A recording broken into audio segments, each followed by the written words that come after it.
This briefing is cleared personnel only. Do you know what that means? It means you, not you. You need to step out, and while you're at it, there's a coffee station in the hallway. Black, 2 sugars. Go ahead and bring a pot. The room did not laugh. Not quite. But several people looked away, and that was worse. The woman at the back of the briefing room heard the words the way she imagined sonar hears a submarine. Not with surprise, but with quiet, precise recognition. She had heard words like these before. In server rooms at 2 in the morning, in Pentagon hallways in 1997, in contractor meetings where the men in suits assumed she was there to take notes. She had heard them so many times, in so many rooms, that she had long since stopped measuring herself against them. She knew what she was. She had always known. She reached for her badge. Her name, for the purposes of this story, was Margaret Caldwell. Not a name that would mean anything to you if you read it on a form. Not a name that appeared on press releases or award citations in any public database. She was 53 years old, with reading glasses pushed up on her forehead and a visitor's lanyard around her neck, and she wore civilian clothes, a gray blazer over a plain white blouse, sensible shoes, the kind of outfit that said nothing at all about the person inside it. She had carried a single padfolio under one arm when she walked into the Cyber Operations Center at Kessler Forward Coordination Node, an undisclosed stateside installation that most of the people in that room had spent considerable clearance processing time learning to spell correctly. She had set the padfolio on the desk in front of her seat, and she had uncapped a pen, and she had written nothing yet, because the briefing had not technically started. She had been in the room for 6 minutes when Colonel Hartwell noticed her. Colonel Hartwell noticed most things. He prided himself on that. He was a man of 50, broad-shouldered, with the kind of rigid posture that spoke of a career built on being the most senior person in most rooms. He had 22 years of service, 2 Bronze Stars, a combat action badge, and the institutional confidence of a man who had never once walked into a space where he did not immediately understand his position in it. He ran his eyes around the room the way a general runs his eyes across a map, claiming it, categorizing it, establishing dominion. He saw the analysts at their workstations. He saw the senior technical sergeant at the secondary console. He saw the network security lead who had called the briefing, a major named Chen, pulling up incident logs on the main display. He saw the 2 representatives from Cybercom standing near the wall, and then he saw Margaret Caldwell, and he did not recognize her, and the calculus of his confidence told him that anything he did not recognize was a problem to be immediately resolved. Hence the coffee. Margaret Caldwell stood up slowly. She was not a tall woman. She moved without drama, without indignation, with the kind of controlled economy of motion that does not announce itself. She reached for the padfolio and tucked it under her arm, and she glanced once at the main display, and then she stopped. Because she had seen that before. Not something like it, not a variant or a cousin or a rough approximation of the technique currently eating its way through the base logistics network. She had seen that exact signature, that exact lateral movement fingerprint, the way it probed authentication boundaries without triggering threshold alerts, the way it spoofed internal DNS requests to mask its traversal path, the way it nestled into scheduled maintenance windows because it had been specifically designed to know when those windows were. She had seen it because she had written it.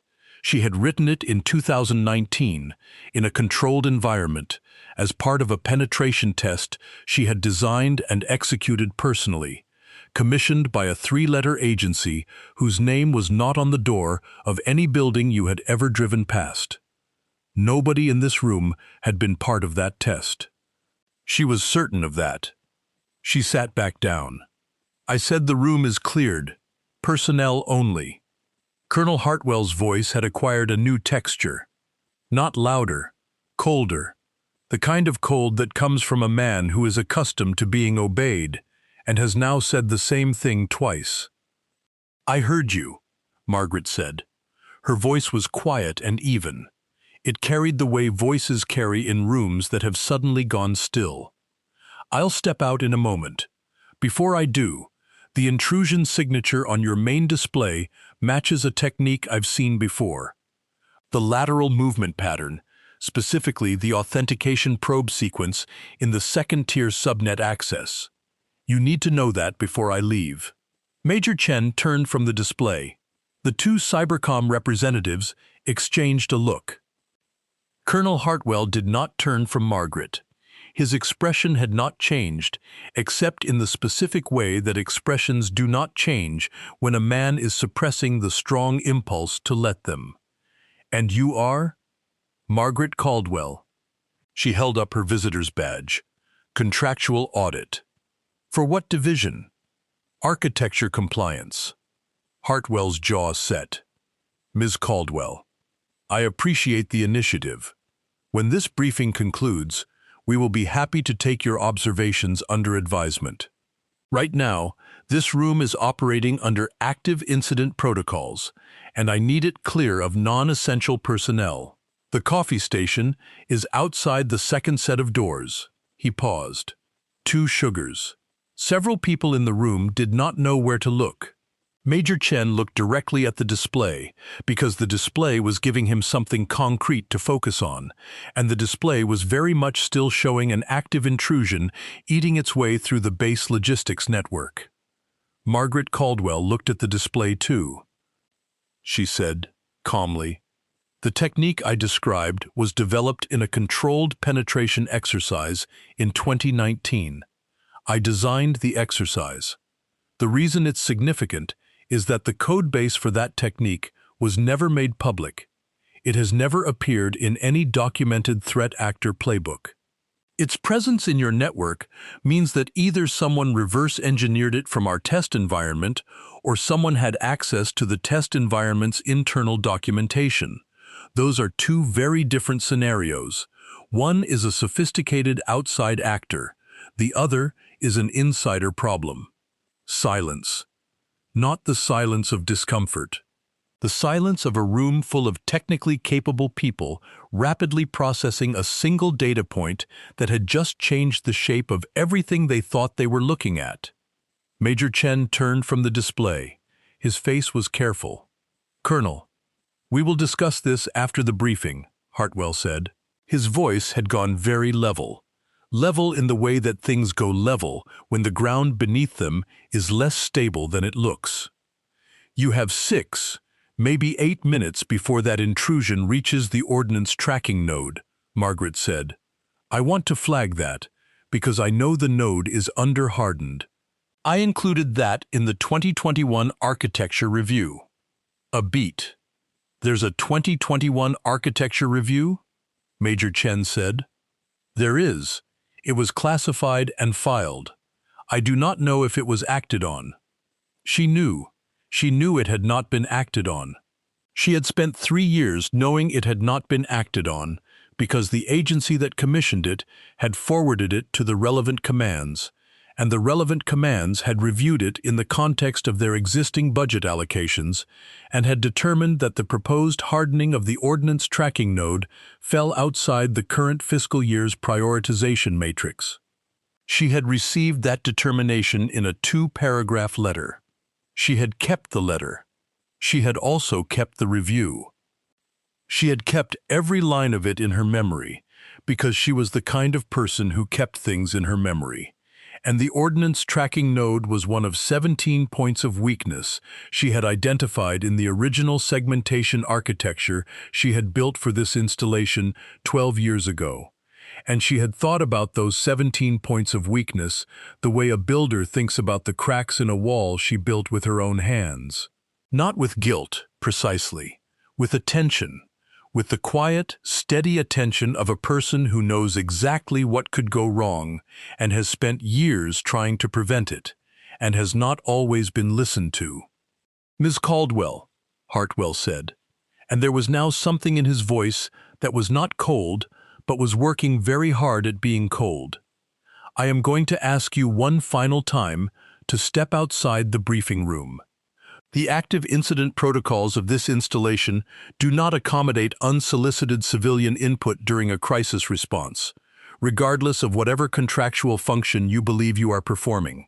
Now, please. Margaret Caldwell looked at him for a moment. She looked at him the way she looked at network architectures, not with hostility, but with precision. She noted the set of his shoulders, the angle of his jaw, the way his hands were clasped behind his back, the way his certainty wore itself on his body like a second uniform. She had known men like this. She had worked with men like this. She had, on more than a few occasions, saved installations that men like this were responsible for, and she had done it quietly, and she had gone home, and they had received the credit, and she had considered that a reasonable arrangement because the installation had been saved, and that was what mattered. She picked up her padfolio. She stood. If you believe, old Bill says now, pausing as he always does in that moment before the tide turns, that the most dangerous person in any room is the one who never needs to say who they are. Type competence in the comments below. This channel was built for exactly this kind of story. She had taken 2 steps toward the door when the alert fired. Not a soft alert. Not the kind of ping that analysts minimize and return to after finishing a thought. The kind of alert that had been configured years ago in a meeting she had attended to fire with maximum urgency when a specific threshold was crossed. A threshold that nobody had thought to reconfigure because the system was old and the institutional memory of why that threshold existed had quietly departed with the engineers who set it. The ordnance tracking node, Major Chen said, very quietly. One word. The word was not a profanity, but it was delivered with the weight of one. The room went into motion. Keyboards, commands, voices layering over each other, quick and controlled, the practiced urgency of people who had trained for exactly this and were now discovering that their training had assumed a different entry point. They had assumed the attacker would come from outside the segmentation boundary. They had not assumed the attacker would be inside the boundary already, navigating with a map. With her map, Margaret Caldwell did not look at Colonel Hartwell. She looked at the display, and she looked at the node, and she did not hesitate. She walked back to her seat. She sat down. She set the padfolio on the desk. She opened the workstation that had been assigned to the audit position, the one no one had bothered to configure for active use because it was an audit terminal, not a response terminal, except that audit terminals on this installation had been granted a specific class of administrative access 12 years ago because the architect who designed the system had insisted that any compliance review needed the ability to test live isolation commands. That insistence had been argued over at length. It had been included in the final specification. Nobody in this room had known to remove it. She typed 40 characters. She typed them from memory, because she had written them, and because she was the kind of person who remembered what she wrote. 40 characters, entered cleanly, without error, in approximately 8 seconds. The intrusion stopped. Not slowed, not degraded. Stopped. The lateral movement trace on the display flatlined. The authentication probe sequence ceased. The ordnance tracking node icon, which had been pulsing amber, went green. The secondary subnet indicators settled. The hum of the crisis, that particular frequency of controlled human alarm, went silent in the way that things go silent when a pressure that has been building for 20 minutes is suddenly, completely released. Major Chen stared at the display. One of the Cybercom representatives said, "What was that command?" "Isolation sequence, Tier 2 architecture level," Margaret said. "It cuts the compromised subnet from the ordnance tracking boundary while preserving the maintenance schedule and fuel requisition paths. The attacker is now operating in a sandbox. They don't know it yet. A pause. "How do you know the isolation command for our system?" Major Chen asked. "Because I wrote the system," she said. "If stories like this matter to you, the ones about quiet people who built the things that keep the rest of us safe, you can help keep them coming on Patreon. The link is in the description below." The room was very still. Colonel Hartwell had not moved. He stood exactly where he had stood when he asked her to bring coffee. His posture had not changed, because a man like Hartwell did not change his posture, because his posture was the armature around which his authority was constructed, and to change it was to acknowledge that something had shifted, and he was not yet ready to acknowledge that something had shifted. He was still processing. He was still running the calculus. He was still searching for the frame in which this event was something other than what it appeared to be. He was about to stop searching, because the door at the back of the room opened and Director Voss walked in.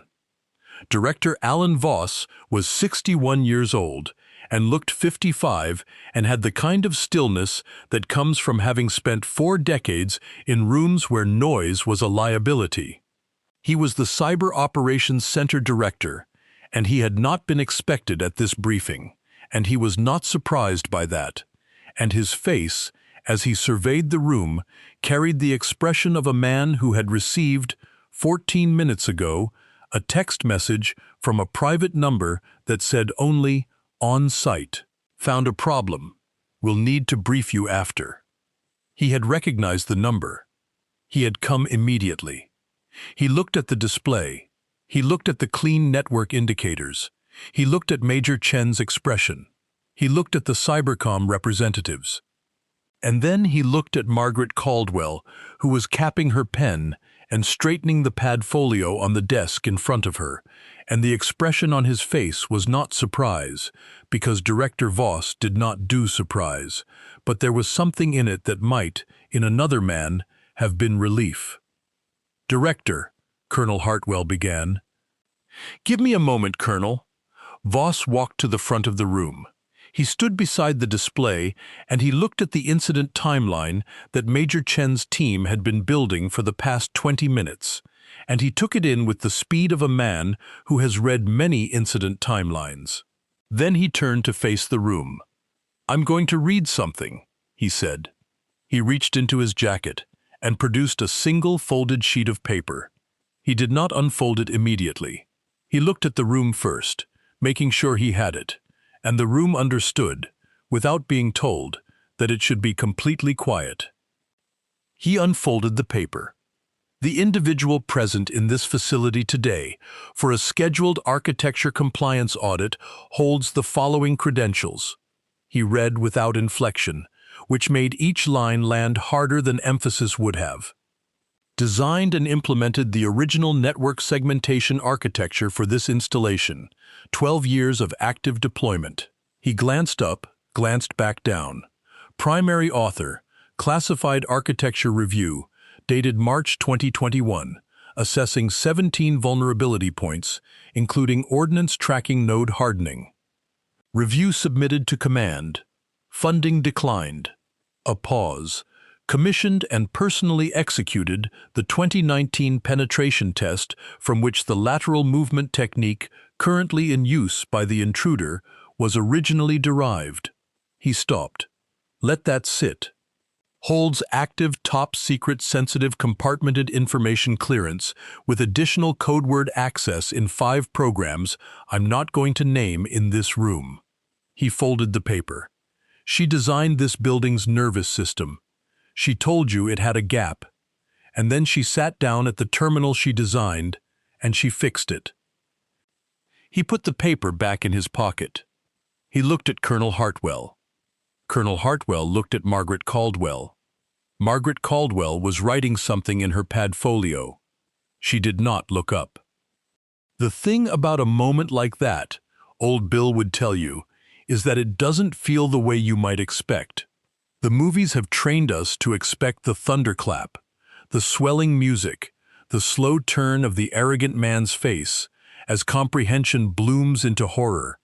In reality, those moments are smaller than their weight.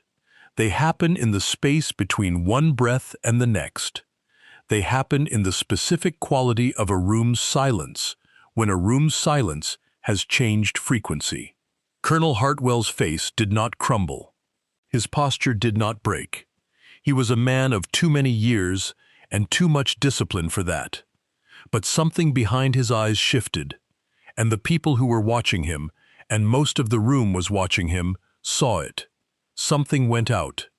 Something that had been present every moment since he'd walked into that room and claimed it with his eyes. Something confident and certain and slightly contemptuous went out, like a terminal losing power. Clean, without drama. He said, "Ms. Caldwell." She looked up. "I owe you an apology." The room heard it. They would remember that they heard it.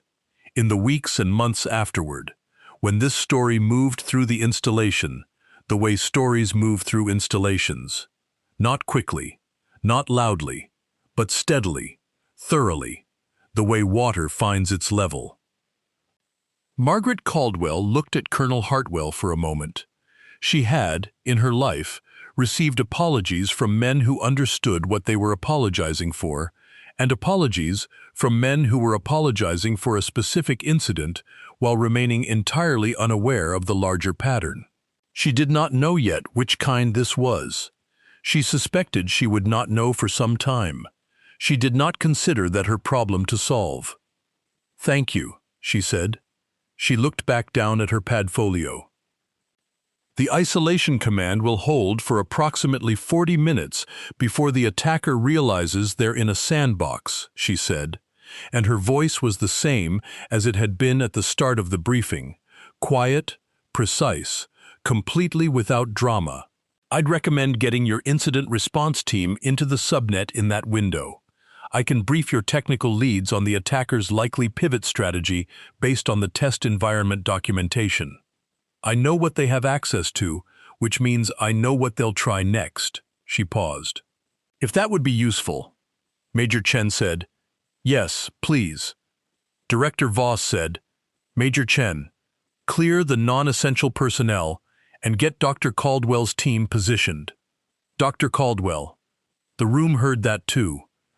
Several people who had been in the room when she arrived and had seen her come in quietly and had seen the colonel dismiss her and had said nothing, found themselves in the difficult interior space of people who have witnessed something and understood it and stayed silent and must now sit with the quality of that silence.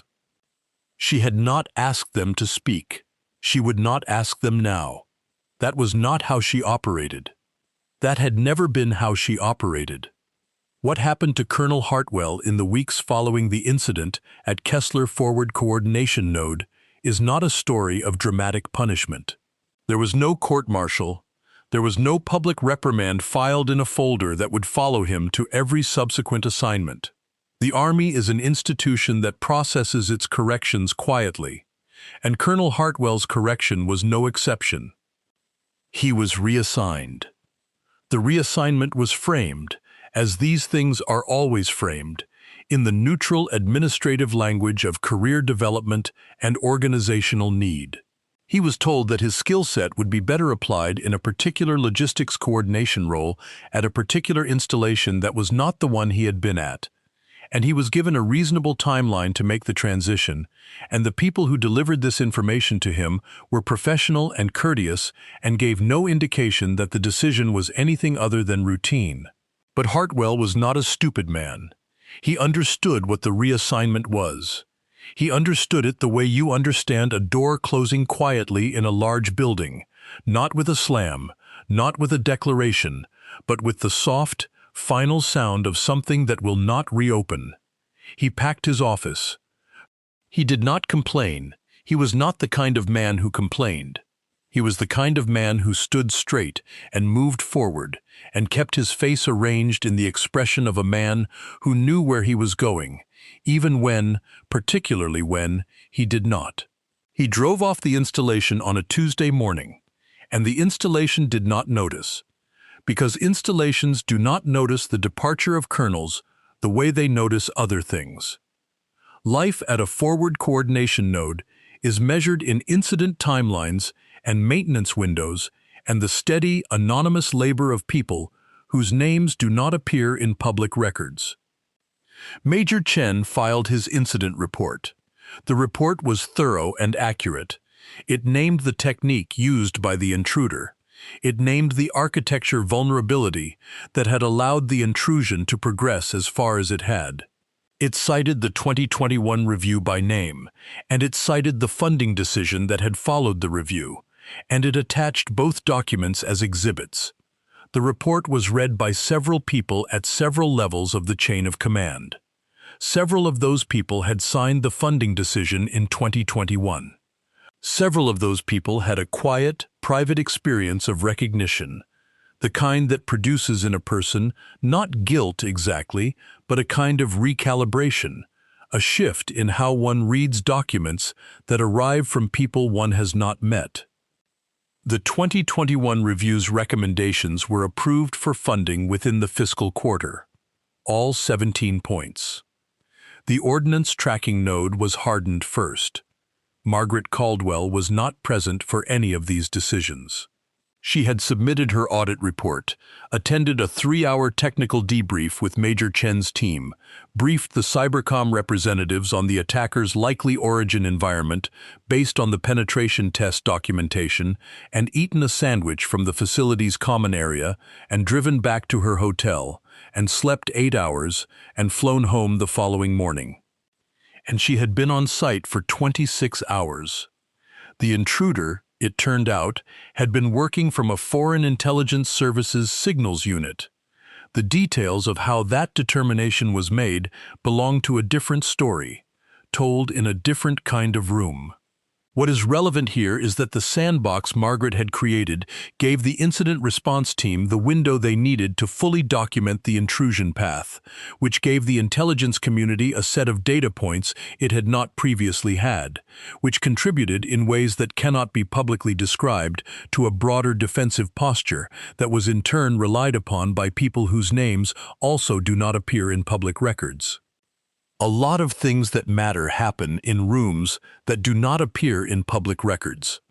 Margaret Caldwell had spent 30 years in those rooms. She had not spent them being thanked. That had been, for most of those 30 years, entirely fine with her. The story spread through Kessler Forward Coordination Node the way good stories spread through close-knit institutions, carefully, with footnotes.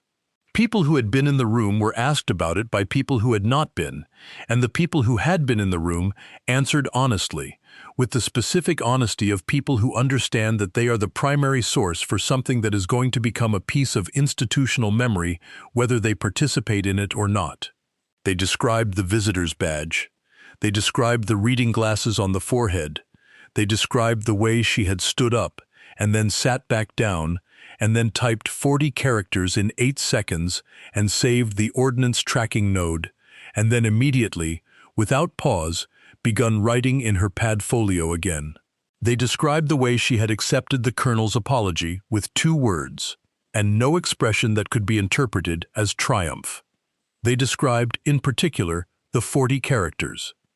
Because 40 characters from memory, 8 seconds, after being told to go get coffee, is the kind of detail that does something specific to the imagination of people who work with systems for a living. It is not a detail that requires elaboration. It is a detail that sits in the mind and generates its own conclusions. Every analyst who heard it thought about what it would mean to have a system in your memory the way she had that system in her memory. Not the documentation, not the lookup table. The system itself, the architecture, the isolation sequence, the reason the sequence worked, the chain of understanding that connected the 40 characters to the ordnance tracking node to the 40-minute sandbox window, the whole of it, carried in a person who had been asked to fetch coffee. The story became a kind of test. Not an official test. not a test administered by any authority or recorded in any training document. The kind of test that lives in a community's informal curriculum. The stories told to new arrivals. The parables that encode the values a community believes it holds and is working, imperfectly and continuously, to actually hold. The test went like this. When someone walks into your room and you don't know who they are, what do you do first? The correct answer, at Kessler Forward Coordination Node, after the story of Margaret Caldwell, was, you ask. Not because it was courteous, though it was. Not because it was professionally appropriate, though it was that too. Because the person walking into your room might be the person who built the room, and if the room is on fire, you want to know that before you send them for coffee. New analysts arriving at the installation heard this story during their orientation period, usually from a senior colleague, usually informally, over a meal or a long shift. The details of the story had stabilized by then into something close to the version being told here, with the particular clarity that comes from a story having been told correctly enough times that its essential shape has become fixed. The visitor's badge, the reading glasses, the coffee, the 40 characters, the 8 seconds, the colonel's quiet reassignment, the 17 points, funded at last, and the woman herself, who had flown home and presumably gone back to doing what she had always done in the quiet rooms where the work actually happened. Several of the people who heard the story during orientation found themselves, later in their careers, in positions of some authority, and found themselves, in those positions, looking differently at people they did not recognize in rooms they were responsible for. Not with suspicion, with the specific alertness that the story had planted in them. The alertness that says, before you determine this person's value to this moment, find out who they actually are. Because the most dangerous assumption in a crisis is not a technical assumption, it is a human one. It is the assumption that you can tell, by looking at someone, what they are capable of. Margaret Caldwell, for her part, did not know she had become a story. Or if she knew, she did not spend time thinking about it, because she was not a person who spent time thinking about what other people were saying about her in rooms she was not in. She had too many rooms she was actually in.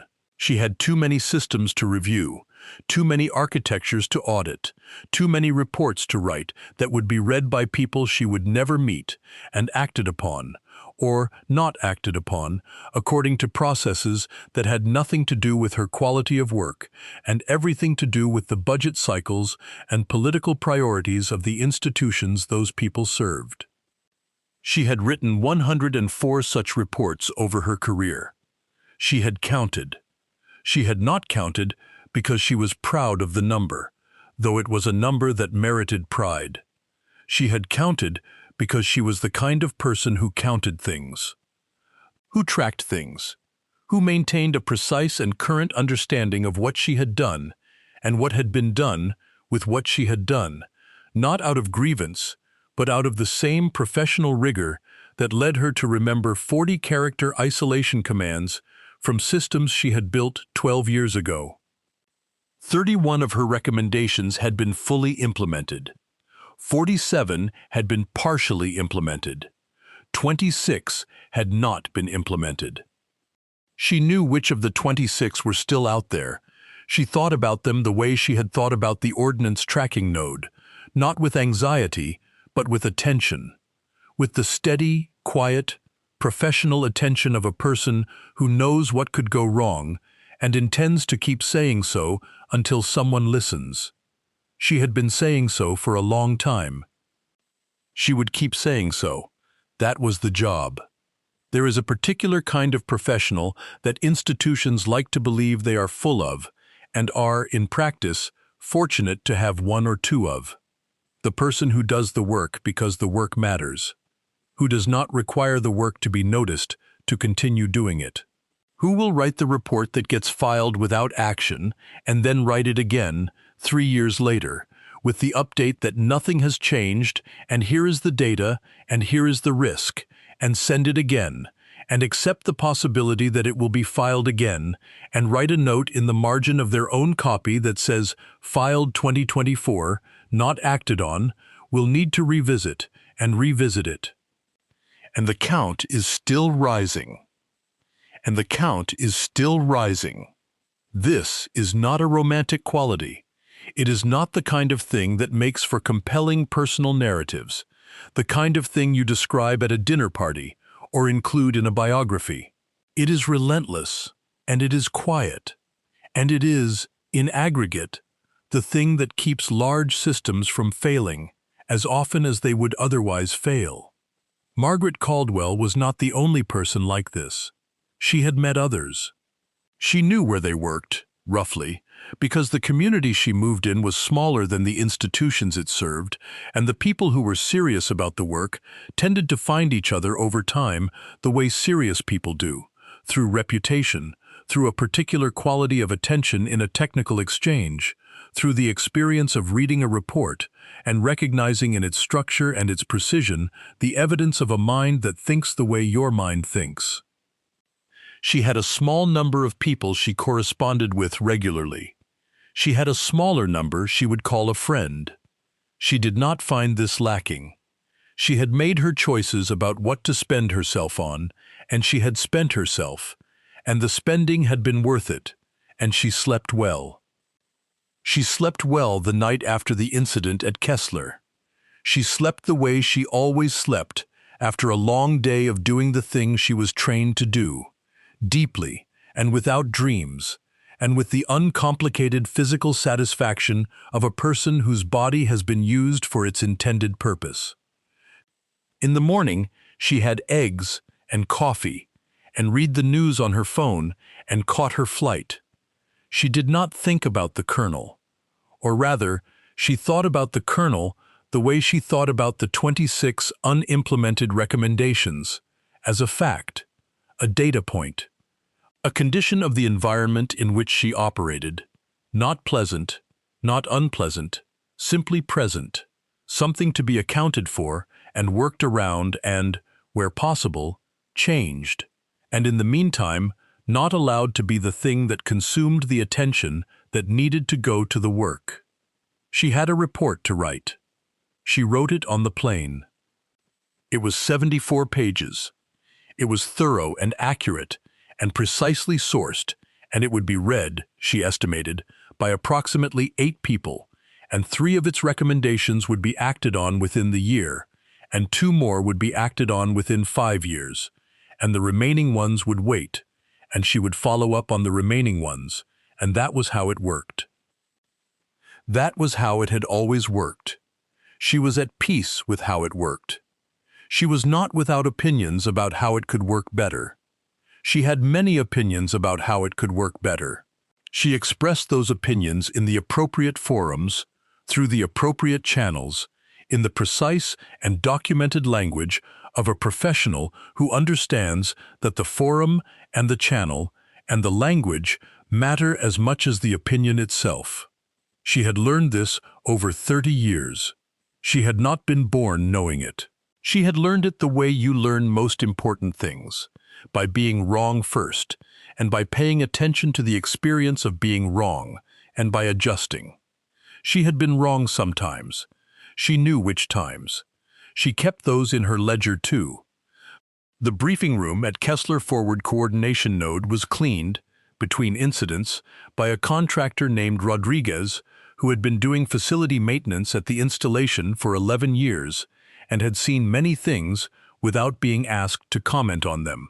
Rodriguez had been outside the room during the incident, running a vacuum in the corridor, and had heard through the door the specific quality of silence that precedes something important, and had paused the vacuum and heard muffled voices, and had not been able to make out the words, and had eventually gone back to vacuuming. He heard about the story 2 weeks later from a maintenance colleague who had heard it from a junior analyst. He thought about it for a while. Then he looked at the alert panel above the briefing room door, the one that showed network status indicators in red and green, and he thought about the fact that those indicators had been designed by someone, that the system behind them had been built by someone, that the someone who built them had known every junction in it, and that he, Rodriguez, walked past that panel every day and had never thought about who built it. He thought about it differently now. He did not think about it with any grand conclusion. He was not a man given to grand conclusions. He thought about it the way you think about a thing that has shifted slightly in your understanding, with the quiet, practical acknowledgement that the world is made by people whose names you do not know, and that those people deserve the basic courtesy of being asked who they are before you tell them where the coffee is. He went back to vacuuming, but he thought about it. That, old Bill would tell you, is how it happens, not in the dramatic rooms, not in the moments of vindication or revelation or the reading of the credentials to the assembled gathering. Those moments matter. But the real change, the change that compounds and propagates through an institution and eventually through the culture of an institution, happens in the corridors, in the maintenance workers who overhear and reflect, in the junior analysts who are told the story during orientation and carry it forward into their own authority, in the senior officers who, years later, in rooms of their own, feel the particular flicker of the story when an unfamiliar face enters and ask the question before assuming the answer. That is the legacy of a person like Margaret Caldwell. Not a citation on a wall, not a ceremony, not even usually a name attached to the lesson, because the lesson is the thing, not the name. The lesson moves through the institution like a current through a well-designed network, touching each node, activating the right responses, doing the work it was built to do. She built good networks. She built good lessons. She trusted them to run. There is a thing they teach in certain programs that Margaret Caldwell has contributed to, anonymously, without being asked or credited, through the shape of her career and the reports she has written and the architectures she has built. They teach it to young analysts who are beginning to understand what security work actually is, as opposed to what it looks like from the outside. The teaching goes like this. The most expensive failure in a system is not the failure you didn't anticipate. It is the failure you anticipated, documented, reported, and were told would be addressed, and which was not addressed, and which then occurred exactly as you said it would. That failure costs more than the sum of the damage it causes. It costs the trust of the people who had to work around it. It costs the time of the people who had to document it after the fact. And it costs, hardest to measure and most important to account for, something in the institutional culture that makes the next honest report a little harder to write and a little harder to believe. The antidote is not more sophisticated detection systems. The antidote is a culture that reads the reports, that funds the fixes, that treats the architect and the colonel as operating in the same reality, answerable to the same threat, and therefore worth the same degree of attention when they speak in the same room. Margaret Caldwell did not write that teaching. It emerged from her career the way sediment emerges from a long and moving river, slowly, without announcement, accumulated from the sum of 1,000 individual moments of water meeting rock. She was the river. The teaching is the sediment. She is still moving. Somewhere, right now, a system she built is doing what she built it to do. Somewhere, right now, a report she wrote is being read by a person who is circling a line and making a note in the margin and beginning the process of doing something about it.